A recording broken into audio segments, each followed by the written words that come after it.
Halo, selamat malam Business Planner. Selamat malam, selamat datang di Business Q&A, bisnis.id. Bagaimana nih kabar teman-teman Business Planner semuanya yang hari ini hadir? Semoga sehat selalu dan bisnisnya berjalan dengan lancar ya. Sebelum kita mulai, saya mau tanya dulu nih, suara saya sudah terdengar dengan jelas belum ya? Atau di teman-teman putus-putus atau kurang pas? Boleh bantu dijawab di kolom komentar ya. Oke, kembali lagi kita di sesi Business Q&A Senin 10 Juli 2023. Seperti biasanya ya teman-teman. Kalau di hari Senin malam, Business Q&A akan ditemani oleh expert bisnis.id yang ahli di bidang marketing, juga ahli di bidang business management, yaitu Pak Baskoro Hadi. Bagi business planners yang sudah hadir, boleh langsung drop nama dan domisilinya di kolom komentar ya. Kita sambil absen nih teman-teman yang hari ini hadir dari mana aja. Sebelum kita mulai, mungkin di sini ada ya, pasti ada nih business planners yang baru follow business.id dan baru ikut join di business Q&A di business.id dan belum tahu program-program apa saja yang disediakan oleh business.id. Kita kenalan terlebih dahulu yuk. Business.id merupakan platform belajar bisnis dan interaksi langsung dari expert di bidangnya. Teman-teman bisa belajar dengan mengikuti kelas-kelas berbayar kita di aplikasi ataupun websitenya business.id. Saat ini kita ada 12 kelas ya teman-teman, yang bisa diikuti dengan satu kali investasi saja dan materinya sudah bisa diakses seumur hidup. Jadi jangan lupa untuk download aplikasi business.id dan belajar di e-course-nya dengan satu kali investasi aja. Atau teman-teman juga bisa mengikuti free event, free session atau pembelajaran secara gratis nih dari business.id, yaitu Business Q&A seperti kegiatan kita pada malam hari ini yang kita adakan nih setiap satu minggu sebanyak 2 kali, di Senin malam bersama Pak Baskoro dan di Rabu malam bersama Pak Budi Ispan. Atau bisa ikut juga di kegiatan Business Forum via Zoom yang kita adakan di setiap hari Sabtu. Tapi spesial di minggu ini kita akan majukan Business Forum nih teman-teman ya. Biasanya kita laksanakan di hari Sabtu, akan kita majukan di hari Jumat di tanggal 14 Juli nih, dan spesial banget karena di jam setengah 8 malam. Jadi buat teman-teman business planners yang mau belajar di business.id bisa ikut juga di business forum kita di hari Jumat nih via Zoom. Jadi bisa langsung lihat detailnya di pinned Instagramnya business.id ya. Oke. Teman-teman yang hadir boleh langsung drop nama dan domisilinya ya. Kita absen dulu nih business planners yang hari ini hadir dari mana aja sebelum kita invite Pak Basnya untuk masuk ke room ini. Yuk, drop nama dan domisilinya di kolom komentar ya. Oke, next business.id juga punya kelas offline nih business planners nih. Untuk yang mau bisnisnya dapat modal dari publik untuk scale up, mau bisnisnya segera IPO, business.id sediakan Business Camp Road to IPO, di mana business planners bisa mempelajari secara detail dan mendalam tentang IPO, mempelajari beragam opsi permodalan yang inovatif, meningkatkan fleksibilitas dan struktur modal, meningkatkan status and prestige perusahaan. Nah, kalau mau belajar lebih detail terkait materi tersebut, business planners bisa ikut di Business Camp Road to IPO yang kita akan laksanakan di tanggal 24 sampai 27 Juli di Novotel Golf Resort Bogor. Untuk info lebih lengkapnya, teman-teman bisa langsung klik link pada bio Instagramnya business.id ya, dan bisa langsung daftar di hari ini juga. Nah, akan ada spesial bonus buat business planners nih. Yuk, bisa langsung diklik di malam hari ini juga. Atau teman-teman bisa menghubungi Mbak Amelia Jiliansyah via DM Instagram untuk info lebih detailnya ya. Oke, yuk business planners yang sudah bergabung boleh langsung drop nama dan domisilinya ya di kolom komentar. Kita sambil menunggu Pak Bas untuk bergabung, kita absen dulu nih business planners yang hari ini hadir dari mana aja. Planners sambil menunggu Pak Bas bergabung boleh langsung drop nama dan domisilinya ya di kolom komentar.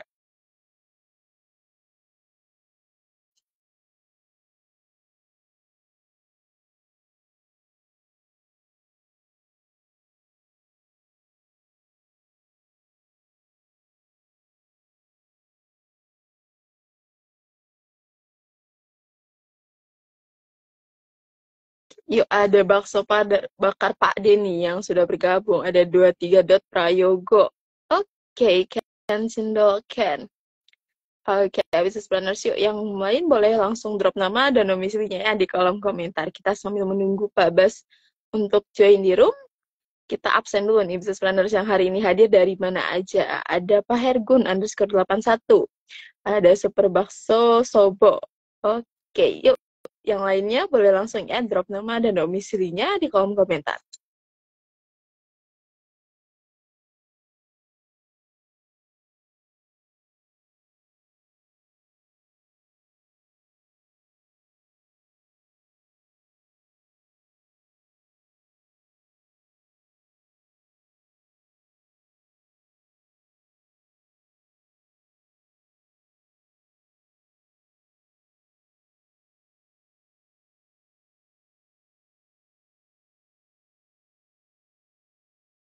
Yuk, business planners, boleh langsung drop nama dan domisilinya. Kita sambil tunggu Pak Bas nih bergabung di Business Q&A malam hari ini. Ada Kak Rengga nih dari Guru Engga underscore Quaresma.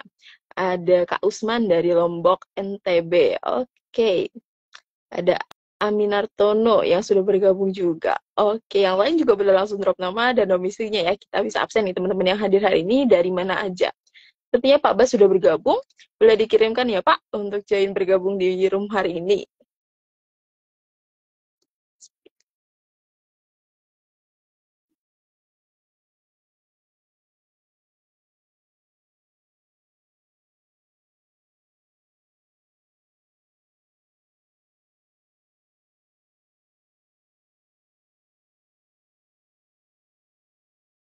Ada dari Bakso Bakar juga nih dari Tangerang ya. Oke.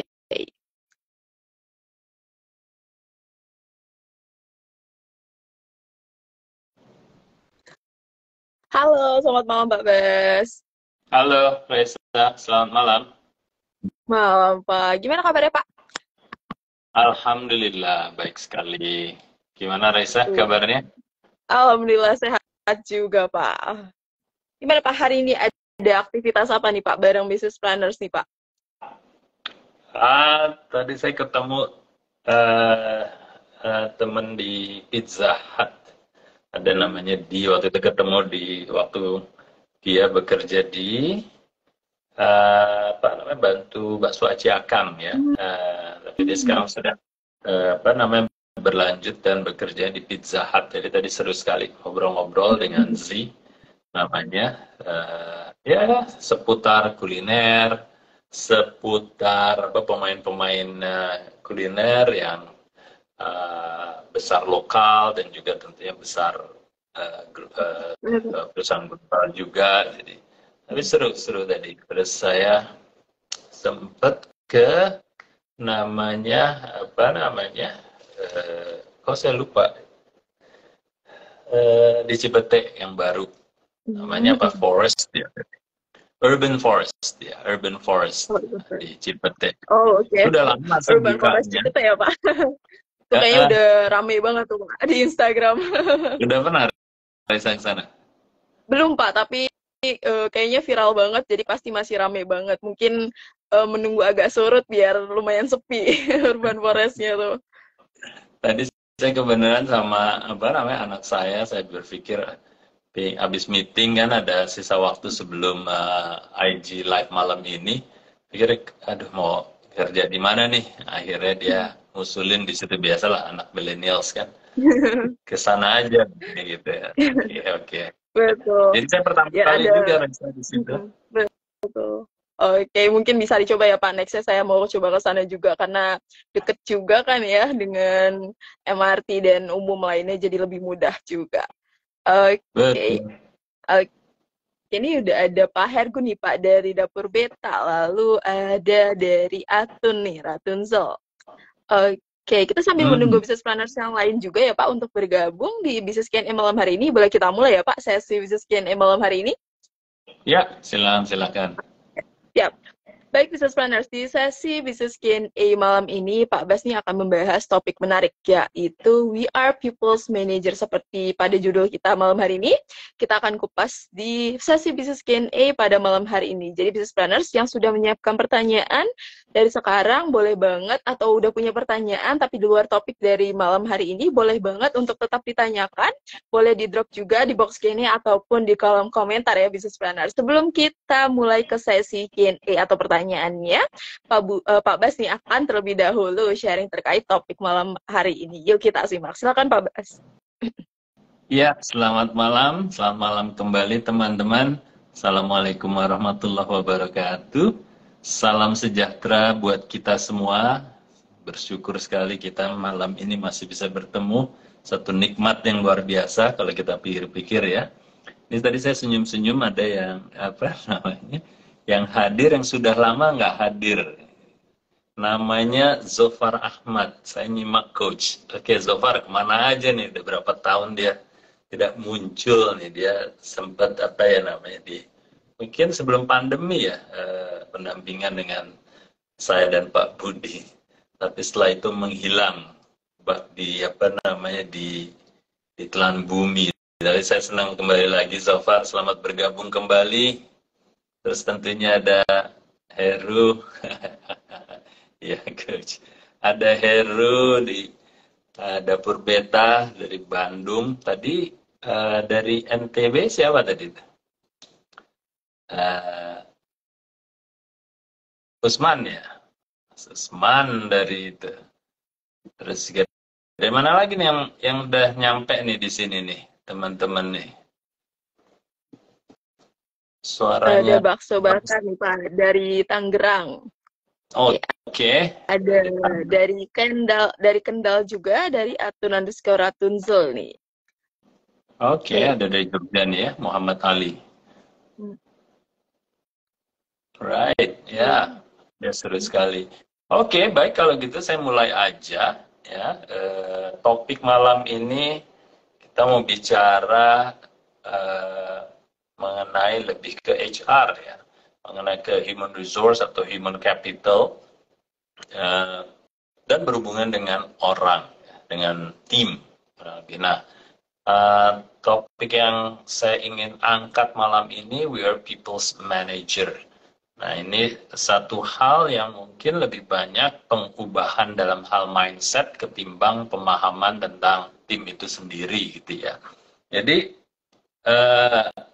yang sering kita sampaikan di Business ID itu adalah yang namanya tim itu sebenarnya tanggung jawab bukan hanya HR ya. Itu poin pertama yang selalu kita gembar-gemborkan untuk teman-teman sekalian. Urusan tim itu sebenarnya adalah urusan dari kepala divisi masing-masing. Divisi atau departemen itu kan bentuknya ada divisi IT, divisi keuangan, divisi sales, divisi marketing ya, dan seterusnya. Nah, jadi perubahan mindset yang kita ingin sampaikan kepada teman-teman adalah tanggung jawab daripada tim itu sebenarnya ada di pundaknya kepala divisi atau departemen. Dan juga kita melihat sebagai apa namanya gambaran besarnya, kepala divisi itu adalah people's manager. Ya, jadi yang bertanggung jawab dan berperan mengelola, mengembangkan timnya sebenarnya ada di pundaknya kepala divisi atau departemen. Jadi itu mind shift ya, perubahan mindset yang cukup besar yang kami sampaikan sejak awal kami berdiri pada teman-teman sekalian.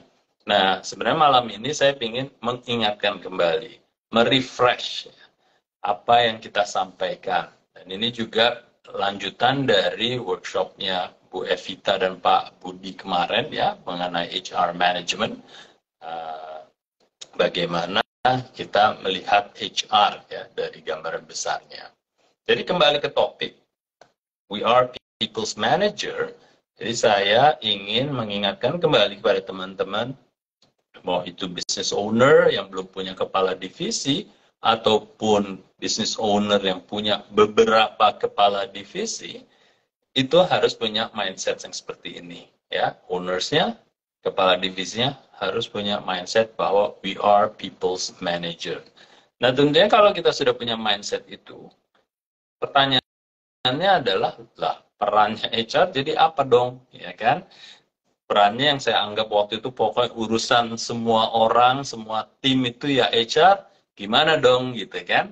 Nah, itu yang menarik ya, karena berdasarkan pengalaman saya dan tentunya ini disiplin yang dilakukan di perusahaan-perusahaan besar atau perusahaan yang mapan, itu memang seperti itu. Jadi people's managers-nya itu akan berkoordinasi dengan HR head-nya atau HR manager-nya atau HR director-nya atau Chief People Officer kan sekarang nyebutnya atau Chief Human Resource dan seterusnya ya. Jadi intinya tim HR termasuk kepala HR-nya itu yang akan membantu dan memfasilitasi ya kebutuhan mengenai pemberdayaan manusia atau pemberdayaan tim di organisasi itu.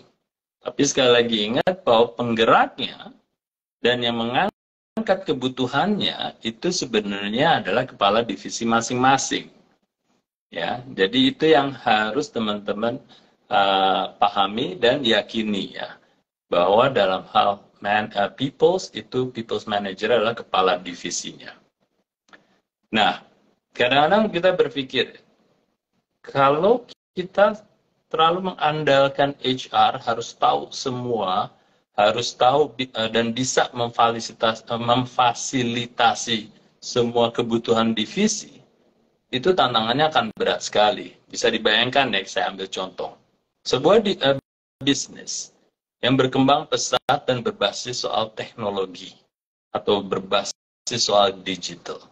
Sebenarnya yang tahu tentang kebutuhan daripada sumber dayanya untuk menguatkan bisnis yang berbasis teknologi dan digital itu sebenarnya ya ownernya atau kepala divisi di IT-nya yang akan jauh lebih paham mengenai kebutuhan itu ya. Jadi tidak bisa atau agak sulit untuk mengharapkan tim HR benar-benar memahami kebutuhan yang mendetail soal teknologi dan digital. Sama halnya dengan kalau kita juga sedang mendalami sebuah inovasi ya, baik itu bentuknya kategori yang sangat berbeda dengan yang ada sekarang, ataupun sampai dengan kebutuhan yang sangat mendetail dan teknis untuk pemberdayaan atau pengadaan human resourcing-nya itu. Yang tahu adalah timnya itu sendiri dulu. Ya, mau itu soal sains, soal nutrisi, mau itu sains soal soal kesehatan, mau itu sains soal obat-obatan dan seterusnya dan seterusnya. Itu yang tahu kalau bukan business owner-nya atau head of the company-nya atau ya head of the division-nya yang jauh memahami kebutuhan itu. Nah, jadi kalau kita sudah bisa menarik kesimpulan seperti itu, akhirnya kembali lagi teman-teman bisa menyadari bahwa we are people's managers masing-masing untuk kepala divisinya. Oke. Jadi itu adalah mind shift yang saya ingin angkat di antara teman-teman ya. Yang kedua, sebenarnya kalau people's manager fungsinya apa sih? Sebenarnya sederhana aja ya, kalau saya ingin membuat ini sebagai gambaran cuma ada 3 sebenarnya people's manager itu. Yang pertama adalah tantangan untuk attract, ya, untuk menarik talenta yang ada di luar sana untuk bekerja buat kita atau bekerja bersama kita persisnya ya, work with us. Jadi kita ada fungsi attract. Yang kedua adalah fungsi untuk mengembangkan. Fungsi untuk mengembangkan atau develop. Jadi attract yang pertama, yang kedua develop. Jadi kalau kita sudah dapat talenta yang bagus di luar pasaran, kita tarik mereka, lalu kita harus mengembangkan mereka. Dan mereka juga harus berkembang di organisasi kita. Nah, selanjutnya apa yang ketiga? Yang ketiga adalah retain atau retention program. Jadi setelah kita tarik, kita kembangkan, kita juga ada kewajiban atau peran untuk mempertahankan mereka supaya sebisa mungkin mereka nggak kabur istilahnya gitu ya, dan tetap ingin atau tetap betah di organisasi kita. Ya, jadi itu adalah sebenarnya peran yang sekali lagi kita sebagai kepala divisi harus punya peran dan tanggung jawab di situ, dan tentunya bekerja sama dengan HR department, dan tentunya juga HR department akan membantu memfasilitasi kebutuhan kita untuk attract, develop, dan retain itu. Oke, nah itu gambaran besarnya. Nanti topik malam ini saya sekali lagi ingin refresh kepada teman-teman, we are all people's manager, khususnya kepala divisi masing-masing di organisasi tersebut. Gitu. Itu pembuka saya, Raisa. Oke, baik. Siap. Oke, baik Pak. Terima kasih nih atas insight-nya. Lalu kan kita nih berarti melakukan ya Pak yang namanya komunikasi dengan tim sekaligus dengan tim HR. Yang paling penting adalah dengan tim terlebih dahulu ya Pak. Lalu apakah nih Pak ada pendekatan antara kepala divisi dengan tim ini nih agar memiliki visi yang sama atau bisa bekerja sama dengan baik Pak? Ya, pertanyaan bagus sekali Raisa. Nah, kita sebagai satu organisasi paling tidak antara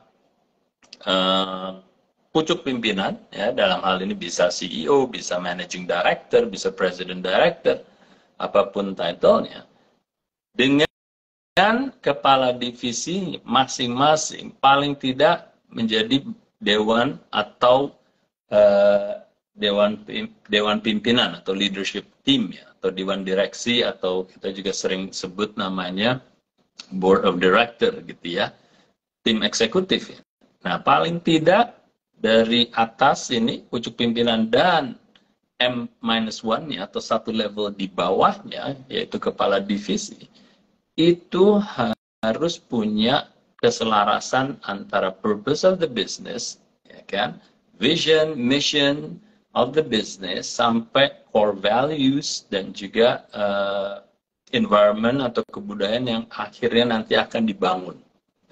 Nah, paling tidak keselarasan ini harus ada dulu ya di antara pucuk pimpinan dan dewan pimpinan ini. Nah, kalau itu sudah terjadi, nanti akan jauh lebih mudah, jauh lebih akan terfokus bagaimana kita akan menarik dan mengembangkan dan tentunya mempertahankan tim kita. Ya. Nah, itu secara strategik ya, secara strategis perlu dibahas dan disepakati serta diselaraskan di dewan pimpinannya dulu, Raisa. Sebelum nanti itu akan diturunkan dan paling tidak sebagai sebagai kerangka hubungan masing-masing kepala divisi dengan kepala departemen HR-nya. Seperti itu. Oke, baik. Berarti memang kata kuncinya adalah selaras ya Pak, agar kedua antara kepala divisi juga pada tim nih bisa selaras dan bisa berjalan di jalan yang sama ya Pak. Oke, tadi kan dengan tim ya Pak, yang mungkin lebih mudah untuk diarahkan, lebih mudah untuk diarahkan, lebih mudah diajarkan gitu ya Pak. Tapi apakah ada perbedaan Pak dengan tim HR yang mungkin lebih memahami gitu Pak, terkait human resource-nya, lebih memahami bagaimana mereka harus mendapatkan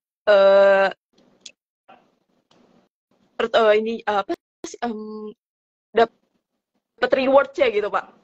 Apakah ada nih Pak perbedaan pendekatannya Pak antara HR dengan tim ini? Ya, jadi yang pertama mungkin sebelum kita bicara soal reward-nya, Reza, kadang-kadang ini pengalaman saya ya, teman-teman tuh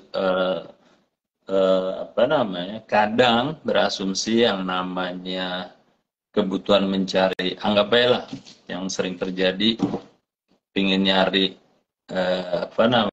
kepalanya departemen marketing umpamanya nih, karena UMKM ya atau para entrepreneur yang baru mulai usahanya seringkali tidak punya tim marketing yang benar-benar bobotnya adalah tim marketing ya, bukan hanya tim promosi atau bukan hanya tim social media aja ya. Saya bicara soal tim marketing. Nah, kadang-kadang teman-teman sudah berasumsi bahwa kalau yang namanya kepala suatu divisi, dalam hal ini kayak kepalanya marketing, itu harus CMO gitu title-nya, atau marketing director gitu ya. Saya sering sampaikan kepada mereka, segala sesuatu itu benar-benar berdasarkan kebutuhan kita. Yes, kita perlu kebutuhan di marketing, dari hanya sekedar social media manager atau promotion manager, kita butuh benar-benar orang marketing. Pun kepalanya di situ belum tentu kita membutuhkan orang-orang yang sekaliber dan berpengalaman di tingkat chief marketing officer atau setingkat director. Bisa jadi tingkatannya, biasanya kan kalau di organisasi itu kan ada levelnya ya, bisa jadi level manager saja sudah cukup menjadi kepala divisi marketing.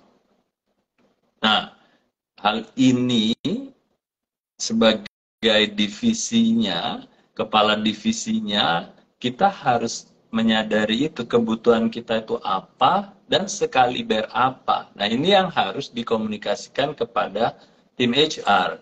Jadi, kalau tadi kita ambil contoh di marketing, ya kita bisa bilang, saya butuh kepala dari marketing, tapi saya nggak butuh levelnya direktur. Saya hanya butuh levelnya manajer untuk sementara ini. Kayaknya sudah akan banyak membantu. Kayak gitu. Nah, jadi HR-nya nanti akan mencari orang-orang yang pengalamannya sudah cukup mumpuni di tingkat manajer. Jadi nggak perlu nyari yang director dan seterusnya. Nah, itu nanti kan hubungannya dengan reward yang tadi Raisa sampaikan. Rewardnya pun ya sekelas manajer, nggak perlu reward yang sekelas direktur atau bahkan CMO ya, Chief Marketing Officer itu, kayak gitu. Oke, baik Pak. Berarti memang antar kepala divisi dengan tim HR-nya ya Pak, berarti harus berhubungan baik dan membangun pendekatan ya Pak, agar saling tahu kebutuhan dari divisi per masing-masing divisinya ya Pak. Oke, baik. Betul. Oke, lalu kan tadi kita bahasnya HR-nya ya Pak dan timnya. Lalu bagaimana kita sebagai manajer atau kepala divisinya nih Pak, membuat atau menjadi teladan nih Pak bagi tim kita supaya mereka punya tanggung jawab atau punya rasa tanggung jawab yang lebih baik lagi Pak. Ya, jadi kalau kita ngambil secara universal dalam berorganisasi kan banyak kesamaannya ya. Itu biasanya diatur oleh peraturan perusahaan, dan juga itu peraturan perusahaan biasanya tadi itu hulunya adalah purpose, vision, mission, core values, itu yang harus diciptakan. Jadi itu aturan mainnya lah secara universal. Nah itu biasanya karena itu sifatnya universal, biasanya tim HR sudah bisa membuatkan lah peraturan perusahaan, ya core values-nya apa dan seterusnya. Dan itu kalau sudah terdefinisi ya sudah ada, ya kepala divisinya paling tidak ya juga harus walk the talk. Ya, jadi benar-benar menjalankan apa yang sudah menjadi koridor atau aturan perusahaan. Itu sudah pasti, nggak bisa ditawar.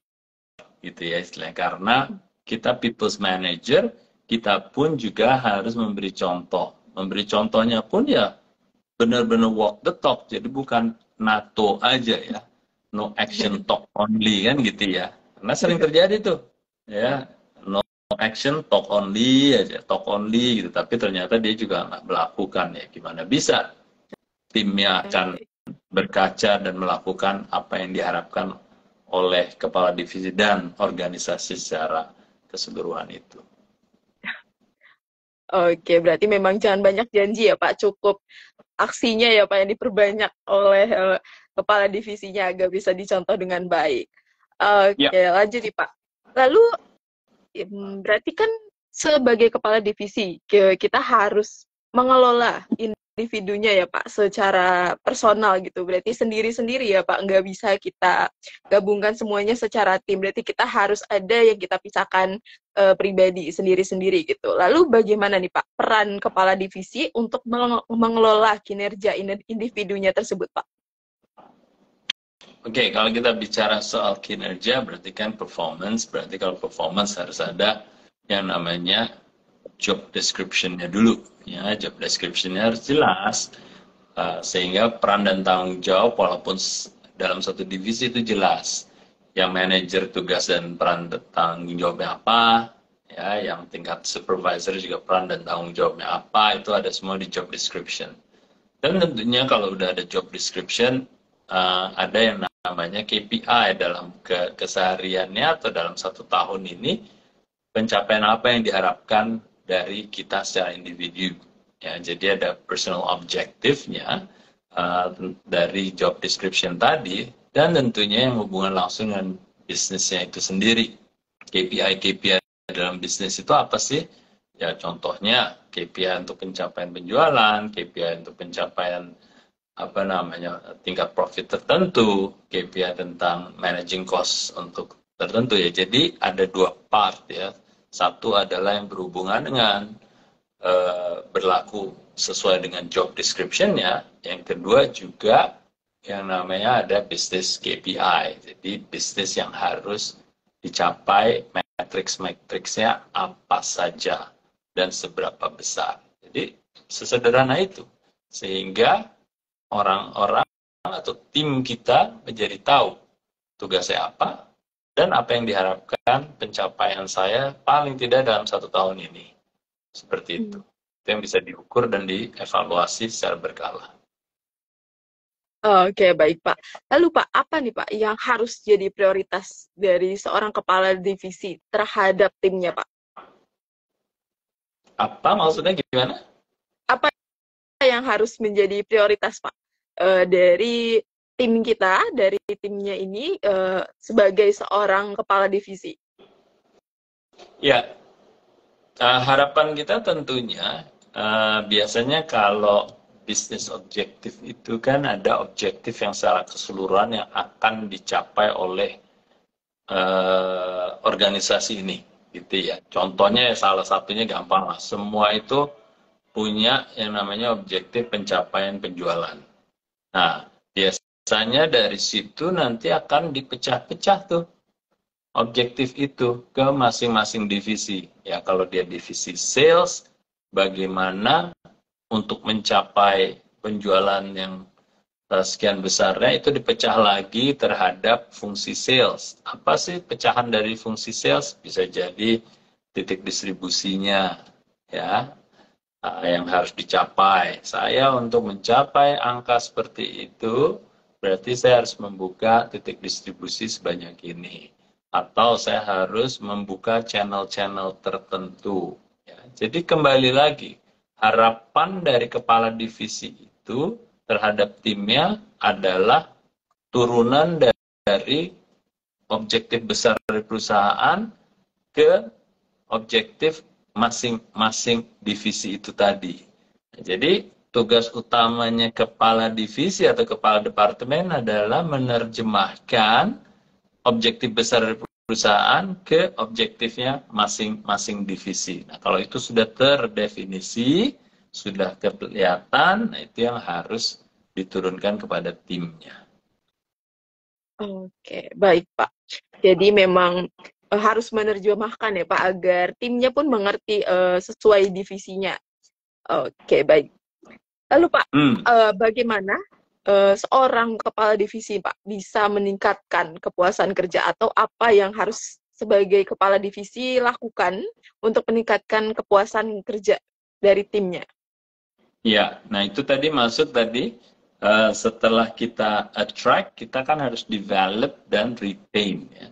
Nah, biasanya develop itu secara tidak langsung itu adalah hal yang dicari oleh tim kita.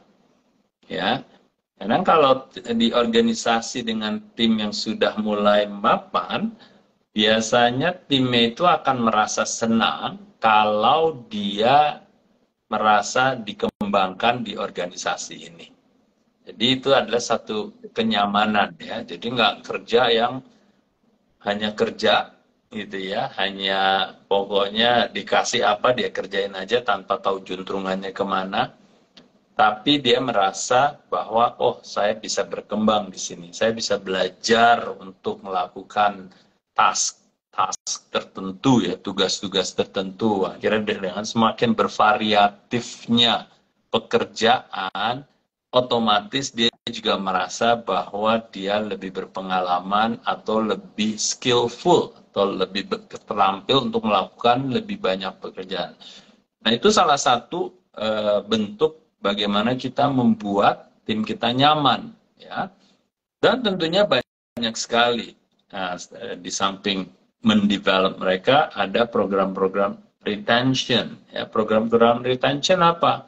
Yang biasanya juga tidak melulu hubungannya dengan pekerjaan. Bisa jadi retention program itu adalah dia dikirim ke satu kursus atau kuliah. Kayak waktu itu saya pernah dikirim untuk belajar manajemen di Singapura gitu ya. Saya ada di sana, saya lupa tuh berapa, 3 bulan kalau saya nggak salah. Jadi tinggal di sana selama 3 bulan di menghadiri sebuah training.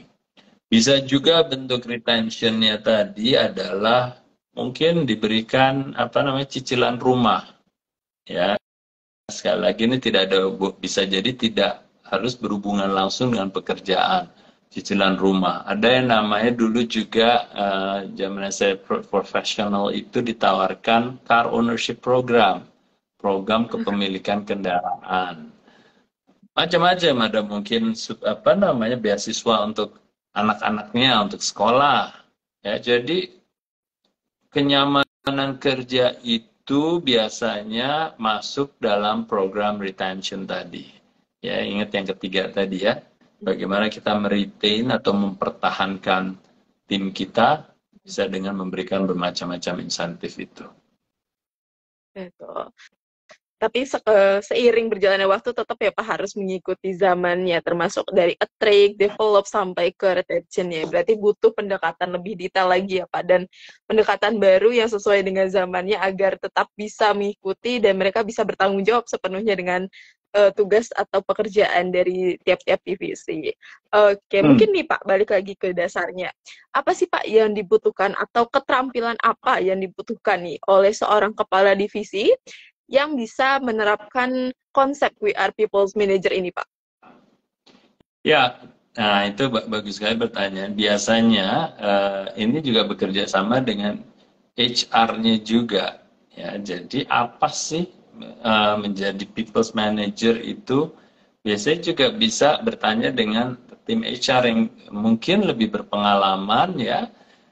Bahwa oke, kamu sebagai kepala divisi kamu harus punya skill-skill tertentu ya yang harus dimiliki. Ya, contohnya kayak leadership skills, problem solving skills, ya, analytical skills, decision making skills, project management skills, macam-macam.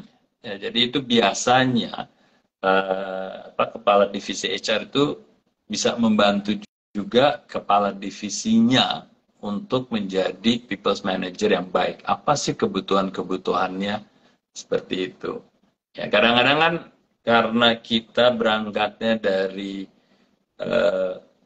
organisasi yang mungkin belum solid dengan perusahaan-perusahaan besar ya, kita membutuhkan masukan dari HR tim juga ya, untuk membantu kita mengembangkan menjadi kepala divisi yang baik ya, sebagai people's manager yang baik gitu. Oke, baik Pak.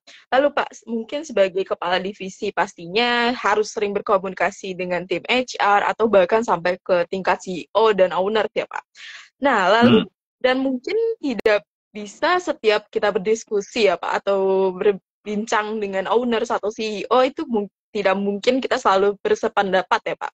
Lalu bagaimana Pak kita menyelesaikan problem tersebut? Maksudnya kepala divisinya tidak sependapat dengan owner? Di antara komunikasi dua arah itu, jadi lebih ke CEO atau ownernya Pak yang tidak sependapat? Karena kan kalau kepala divisi sudah mengerti ya Pak antar timnya seperti apa. Tetapi CEO atau owner nih tidak sependapat dengan kemauan tim dan kepala divisi. Ya, ya itu sering terjadi ya, karena apalagi kalau seandainya ini udah semi profesional nih ceritanya, Betul. kepala divisinya nih sudah dari luar masuk, dia membawa pengalaman, membawa apa namanya, membawa tips-tips bagaimana membangun tim ya, dan memang itu sering sekali terjadi ya, karena ownernya sendiri masih konservatif, ownernya masih tidak terlalu punya mindset pengembangan tim, masih nganggap bahwa orang itu nggak beda dengan mesin saja gitu ya. Itu sering terjadi, Raisa. Dan oleh karenanya, ya dari dua belah pihak harus terbuka. Ya. Dalam hal ini kalau dari yang profesionalnya, dia harus pandai-pandai mengutarakan sebenarnya tujuan dari apa yang ingin diambil, inisiatif-inisiatif itu manfaatnya apa. Jadi istilahnya cost-nya ada, tapi juga yang tidak kalah pentingnya benefit-nya dari apa yang akan dicanakan ya, itu juga harus jelas. Dan ini bekerja sama dengan HR untuk menjual ide atau menjual inisiatifnya ini kepada ownersnya. Jadi ya internal discussion itu harus ada. Itu kalau kita melihat dari kacamatanya si profesional yang masuk ke perusahaan UMKM yang belum profesional atau masih semi profesional. Sebaliknya dari sisi owners, yaitu kita kan selalu juga menggaung-gaungkan. Dari saat business owner itu terdiri dari mungkin orang terdekat, bisa saja saudara, bisa jadi teman, yang sebenarnya mereka tidak capable atau bukan spesialis di bidangnya masing-masing, ya ownernya harus belajar atau siap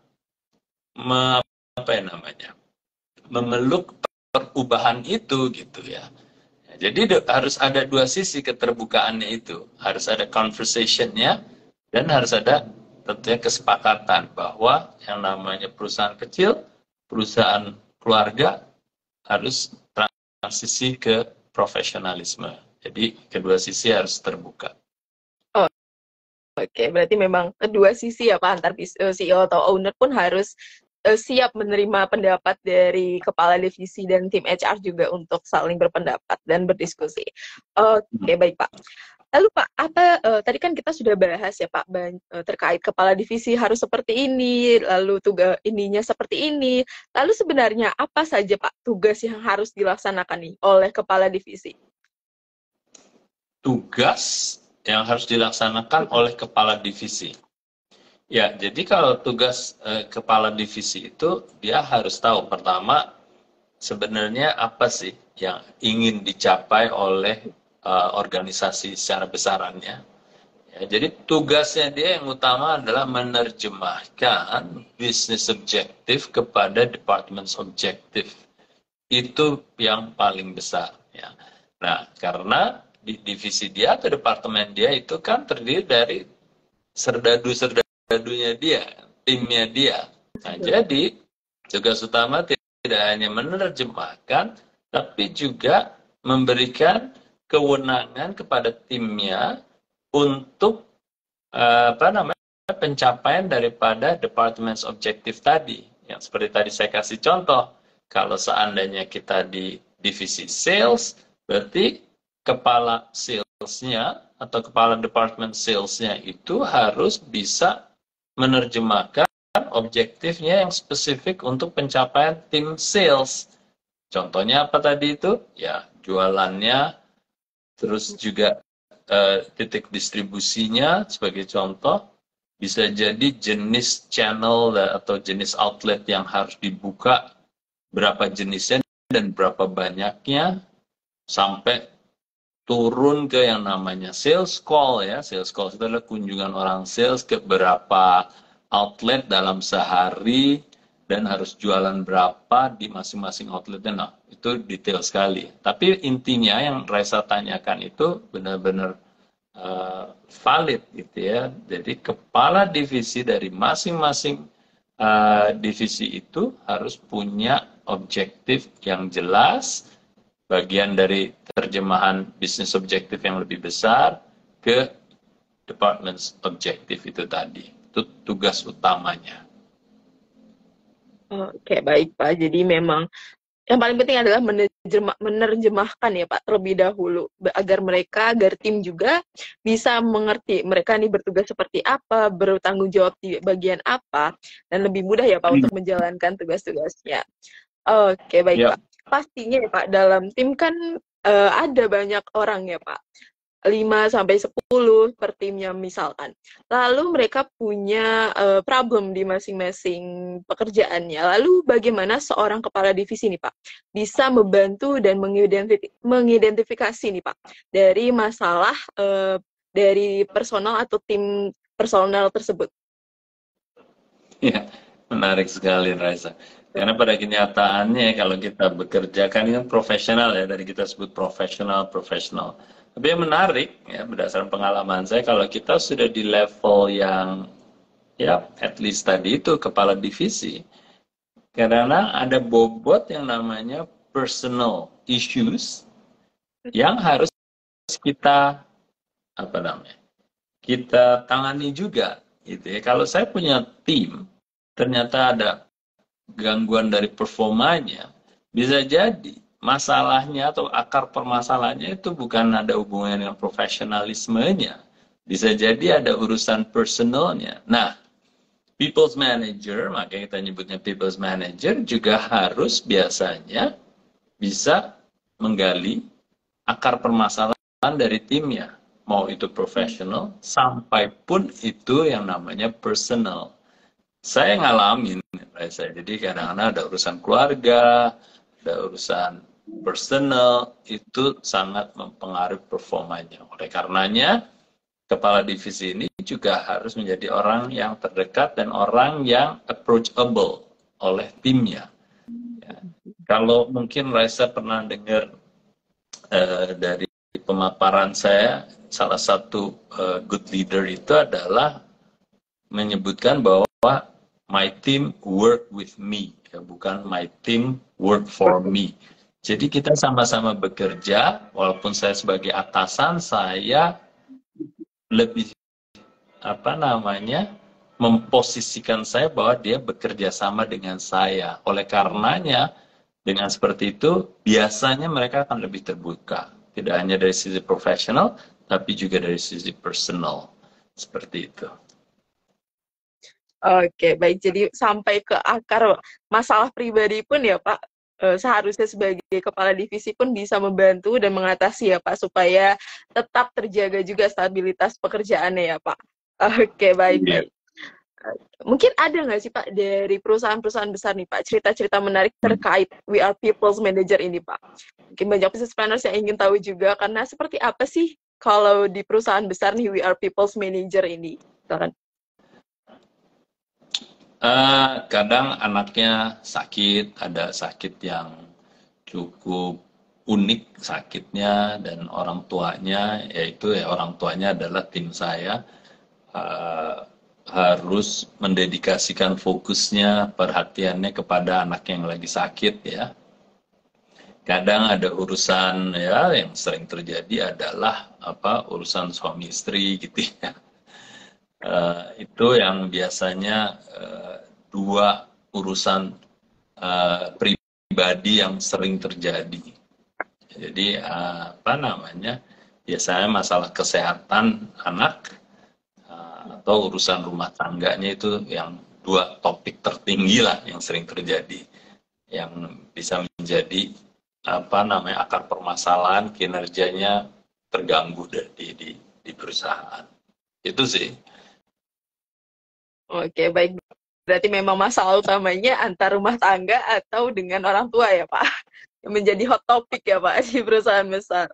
Oke, baik. Jadi business planners mungkin di bisnisnya kalau sering punya karyawan atau punya tim, Terus izinnya terkait orang tua berarti sama ya Pak dengan perusahaan-perusahaan besar karena hot topiknya tetap sama ya Pak, yaitu Iya. anggota rumah tangga atau orang tua. Tapi Oke, baik Pak. yang Lalu nih menarik Pak, Raisa, yang menarik betul. Raisa adalah Heeh. kadang-kadang banyak managers itu merasa, oh itu urusan pribadi saya nggak mau masuk gitu ya. Ada juga yang punya menganut benar-benar ya profesional saya nggak akan masuk ke urusan pribadi. Tapi kalau saya melihatnya adalah secara totalitas, ujung-ujungnya apapun itu, kalau masalahnya nggak kita selesaikan, itu akan berpengaruh pada kinerja. Oleh karenanya saya balik. Jadi apapun root cause-nya, itu sebisa mungkin kita bantu untuk menyelesaikannya. Saya nggak bilang kita akhirnya bisa menyelesaikan masalah pribadinya, tapi paling tidak dengan hanya mendengar saja biasanya itu sudah menjadi obat buat mereka gitu ya. Betul, betul. Jadi betul ya Pak, seperti konsepnya yaitu work-nya with me, bukan work for me. Jadi kita bisa selaras, bisa bersahabat juga dengan mereka. Oke, next ya Pak. Kita ambil pertanyaan nih Ya, dari Ditya.putra nih Pak. Kalau HR tidak bisa mengerjakan pekerjaan action only, betok juga enggak, karena one man show dari pimpinan perusahaan, maka stuck juga di kepala divisi dan tidak bisa memenuhi teman-teman di cabang. Bagaimana Pak pendapat ini Pak? ya kadang-kadang juga by design ya. Kadang-kadang by design-nya maksud saya adalah kita nyari orang HR, tapi tugasnya orang HR hanya untuk merekrut. Ya. Nah, betul. Nah, itu juga apa namanya kita sebenarnya tidak memberi ruang orang HR-nya untuk berperan dan bertanggung jawab secara optimal gitu. Kadang-kadang terbalik juga, oh saya nyari orang HR, maksudnya nyari orang untuk bisa merekrut orang aja gitu ya. Yang tugas utamanya masang iklan, menseleksi CV yang masuk ya, lalu merekrut itu gajinya aja juga dia nggak tahu standarnya seperti apa, kembali-kembali nanya kepada uh, ownernya gitu ya, sebenarnya kita gaji berapa. Nah itu kan sebenarnya fungsi yang tidak optimal karena by design ya ternyata ownersnya juga tidak terlalu paham apa itu HR ya tadi itu yang saya bilang ya fungsinya adalah kalau kita people's manager adalah attract, develop sama retain. Nah, di attract-nya aja ya satu pilar yang namanya attract itu juga harus punya apa capability si HR-nya bagaimana meng-attract orang dengan yang sebaik-baiknya mulai dari proses rekrutmennya mulai dari proses apa namanya menghadirkan kita sebagai companies brandnya di kalangan kalau zaman sekarang mungkin di kampus-kampus gitu ya kita beriklan ya Bu Evita pernah cerita kan kita juga harus mempromosikan perusahaan kita di kolam-kolam yang ada orang-orang baik gitu, yang ada orang-orang bertalenta. Contohnya, kalaupun kita mau punya namanya job fair ya, ikutan job exhibition atau job fair ya, kita masuknya ke kampus-kampus yang terpilih. Waktu saya di Danone, waktu saya di Fonterra, itu rajin kita hadir di tempat-tempat yang ada talent-talent, potential talent yang terbaik di situ. Di kampus-kampusnya juga dipilihin. Nah, itu aja ngomongin soal attract. Belum total ngomongin development-nya, belum ngomongin retention-nya tadi. Jadi, ya, kesalahannya di mana berarti, Raisa? Ya, kesalahannya ya business owner-nya belum tahu fungsi optimalnya HR itu apa. Jadi dia meng-hire orangnya, kalau nggak tahu fungsinya, ya akhirnya ketemunya HR yang tidak bisa melakukan kapabilitas itu tadi. Gitu. Oke, baik Pak, menyambung ya Pak dari pertanyaan itu. Lalu sebenarnya nih Pak, secara detail, apa sih Pak pekerjaan HR? Kalau tadi kan dibahas ya Pak, kepala divisi aja tuh sudah bisa memenuhi ya Pak, hampir semua pekerjaan HR di tiap divisinya. Lalu bagaimana nih Pak pekerjaan detail dari HR ini yang bisa mungkin dicontoh nih sama teman-teman UMKM atau business planners yang hadir nih?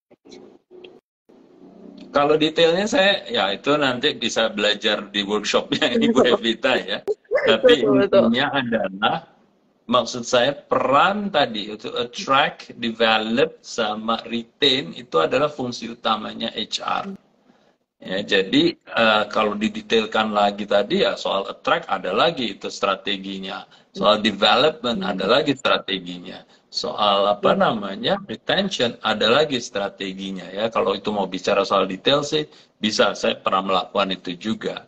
Tapi intinya bukan berarti fungsi HR-nya tadi itu dialihkan kepada kepala divisi sehingga HR-nya nggak diperlukan, nggak gitu juga. Ya, nggak gitu juga. Maksud saya, HR itu tetap berperan untuk secara global attract, retain, dan develop people gitu kan ya. Nah, itu juga kemampuan itu harus dimiliki oleh kepala divisi. Gitu. Karena apa namanya? Timnya atau serdadunya itu menjadi peran dan tanggung jawabnya kepala divisi. Gitu ya. Jadi moga-moga teman-teman nggak bingung ya, bukan berarti bahwa yang namanya people's manager itu akhirnya ditangani oleh masing-masing kepala divisi, akhirnya kita nggak punya HR juga, nggak begitu gitu loh. Ya, maksud saya adalah yang penting kita tahu peran dan tanggung jawab sebagai people's manager itu apa, dan tentunya HR dia punya perangkat untuk seperti itu untuk organisasi secara keseluruhan, tapi tetap masing-masing kepala divisi juga harus punya kemampuan untuk itu juga gitu, sehingga kerjaannya HR nggak terlalu terbebani, dan juga kalau ada kebutuhan-kebutuhan yang spesifik HR juga akan terbantukan gitu kebutuhan itu dari kepala divisi tadi gitu. Oke, berarti tadi ya Pak, attract, develop sampai retention itu merupakan hal utama atau tugas utama yang akan dilakukan HR. Lalu divisi ini bisa dijadikan sebagai side skills ya Pak, atau harus tetap punya, tetap dikembangkan, tetapi tidak menjadi utama ya Pak, tidak menjadi tugas utamanya dari kepala divisi. Oke, baik Pak. Lalu kita ambil lagi nih Pak dari Bakso Bakar Pak D. Buat skala UMKM nih Pak, bagaimana cara memotivasi karyawan agar karyawan tetap semangat kerja di tengah keterbatasan UMKM? Ya, kalau tadi kita bicarakan pilarnya ya, attract, retain, and development. Itu kan apa namanya pilar yang harus kita perhatikan. Ya tentunya kembali sesuai dengan kemampuan kita. Ya, sesuai dengan kemampuan kita. Contoh, ya, sesuai dengan kemampuan kita apa sih? Kalau kita memberikan insentif, ya, kalau kita tidak mampu membayar gajinya sesuai dengan yang lain, kita bisa punya skema dijadikan basic salary-nya itu kombinasi dengan insentif gitu. Karena di banyak kesempatan itu menjadi tantangan utama, motivasi yang kita berikan kepada karyawan itu bisa dalam bentuk insentif. Dan insentif kan enaknya kita bisa leluasa membuat skema-skema itu sefleksibel dan sekemampuan kita. Ya kayak tadi, umpama kita mau ngasih insentif berdasarkan kenaikan penjualan gitu kan, variabel kan, kita tidak terkunci dengan fixed cost. Ya, insentif itu bisa kita kaitkan dengan kenaikan penjualan, target kenaikan penjualannya berapa, bisa jadi persentase dari kenaikan itu akan kita berikan kepada tim kita gitu. Nah itu kan di luar apa ya namanya, di luar bisa jadi standar yang ada dengan perusahaan besar. Ya kalau mereka bisa ngasih dengan fixed cost, ya dengan fixed amount maksud saya, bukan fixed cost, kita bisa ngasih dengan mungkin apa namanya nilainya juga akan besar kalau kita taruhnya dalam bentuk variable gitu kan. Nah jadi Bakso Bakar bisa memikirkan insentif apa yang sifatnya variabel, dan biasanya itu sering dipakai oleh perusahaan-perusahaan yang secara skala masih kecil. Jadi lebih ke arah variable ya, kalau kita mau ngasihnya dalam bentuk bagian dari penjualan itu bisa. Apalagi yang lain. Bisa jadi apa namanya cost-nya sama ya dari sisi kacamata konsumen dari sisi organisasi, tapi bentuknya beda. Saya bisa kasih contoh dulu ya, ada yang namanya transportation allowance. Tapi ternyata transportation allowance itu tidak terlalu menarik. Kalau transportation allowance itu akan lebih menarik kalau jumlahnya dialihkan untuk cicilan sepeda motor. Gitu. Dari sisi jumlah atau nilai bisa jadi sama, tapi skemanya yang berbeda. Gitu. Ya, jadi bakso bakar bisa memikirkan hal-hal apa yang cukup kreatif, tapi juga bisa memberikan insentif yang tidak kalah nilainya dengan perusahaan-perusahaan yang lebih besar. Gitu ya. Skemanya macam-macam itu. Ya, semoga itu bisa membantu bakso bakar.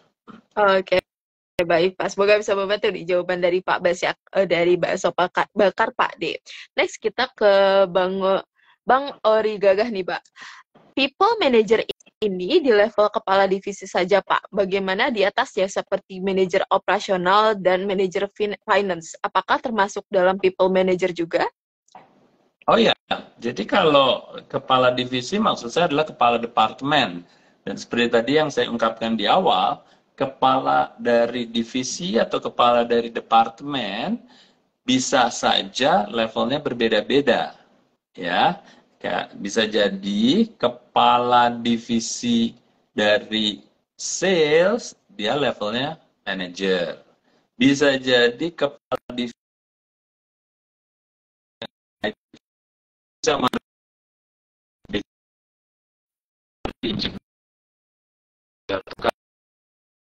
kepala departemen dari jadi kepala departemen direktur, kepala yang lain, manajer saja,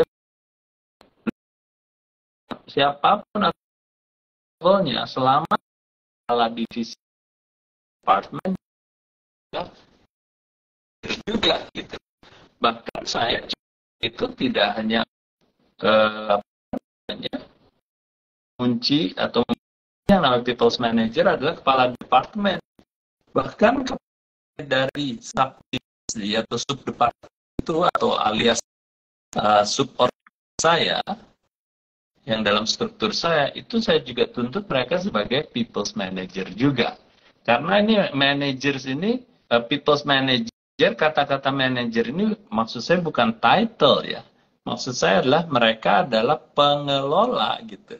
Pengelola orang gitu kan, pengelola tim gitu. Jadi bukan title yang saya maksudkan people's manager di sini. Oke, baik. Semoga bisa membantu di jawaban dari Pak Bas ya, Bang Ori Gagah. Next kita ke box Q&A ya, Pak. Ada dari Yuda _ Augusta. Bagaimana manajer bisa mengatasi gap antar generasi dalam menyamakan visi, misi kultur, dan values company? Bagaimana menyamakan visi, misi, dan core values ya?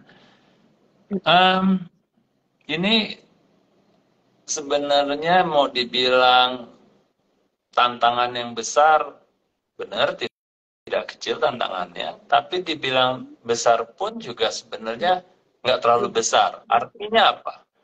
Kalau kita sudah jelas ya, purpose, vision, mission, dan juga core values-nya tadi, itu kalau disosialisasikan dengan baik dan berkala, biasanya nancepnya lebih kuat. Yang pertama. Akan lebih kuat lagi kalau core values-nya itu akan diterapkan bagian dari KPI. Jadi pengalaman saya nih, sharing aja nih, tips ya buat teman-teman. Kalau sudah punya core values, ya, anggap aja salah satu core values-nya adalah ready to challenge and ready to be challenged. Jadi itu adalah core values yang kita ingin tanamkan ya, salah satunya aja. Nah, usahakan itu menjadi bagian dari KPI. Maksudnya bagian dari KPI apa? Yaitu nanti akan diukur dalam setiap evaluasi, ya, individual appraisal, ya, penilaian kerja daripada karyawan, masukkan itu. Nah, nanti itu diukur. memang itu kualitatif sekali ya. Tapi biasanya kalau ada orang-orang yang benar-benar menerapkan dengan pekerjaannya keseharian itu akan muncul. Nah, kalau itu kita bisa mulai terapkan, kita kasih appraisalnya bisa positif, netral, atau negatif, itu nanti akan jauh lebih tertanam. Jadi prinsipnya adalah segala sesuatu yang kita ukur, biasanya orang-orang akan berperilaku untuk mengejar itu. Jadi kalau kita balik, seandainya core values itu hanya nempel di tembok, tapi tidak kita jadikan bagian dari KPI, nancepnya mungkin hanya nempel doang tapi nggak nancep gitu.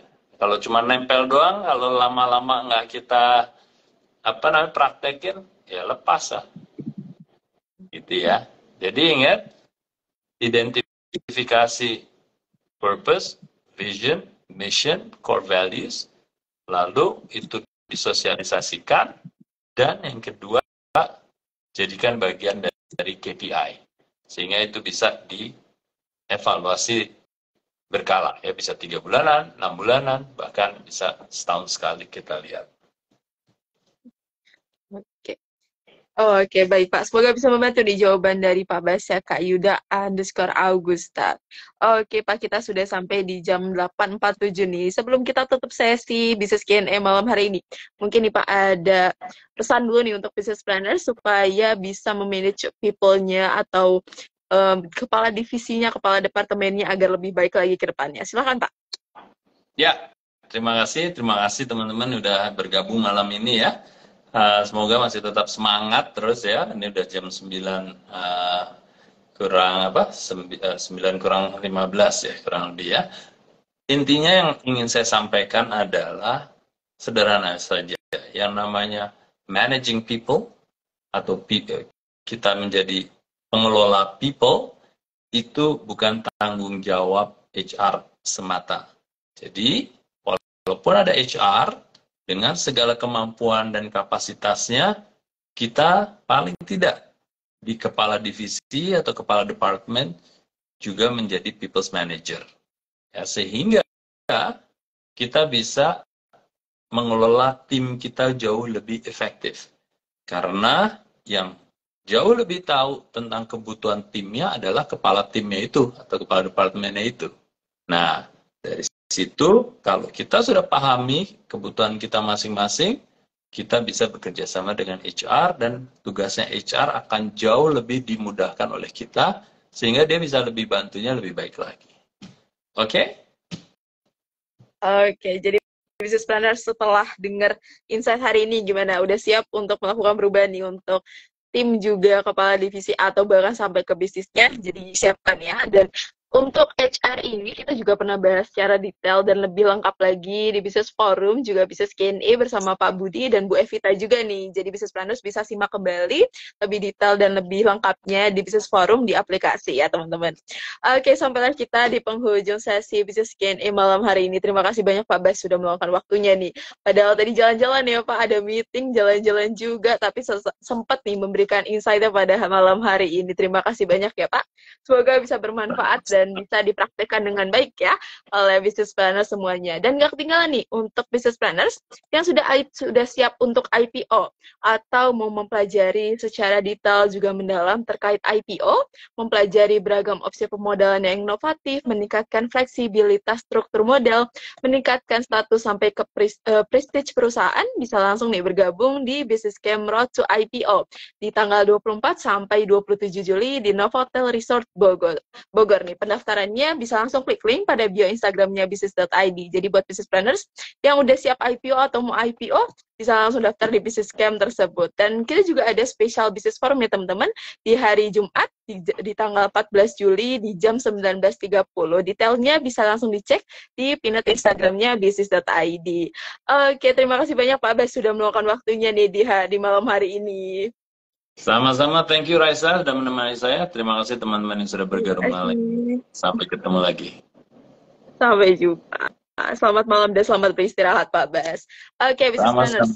Untuk menyimak kembali rekaman Oke, untuk menyimak kembali rekaman dari Business Q&A hari ini, teman-teman bisa langsung cek igtvbusiness.id dan juga cek YouTube business.id. Bila bermanfaat buat business planners, bisa langsung share, juga like ya. Dan jangan lupa untuk download aplikasinya di Play Store dan App Store untuk akses video gratis dan kelas-kelas bersama expert lainnya. Terima kasih business planner sudah jadi Business Q&A malam hari ini. Sekian dari saya. Terima kasih semuanya dan selamat beristirahat. Sampai jumpa di next Business Q&A and Business Forum. Selamat malam semuanya. Selamat malam Pak Bas. Selamat malam.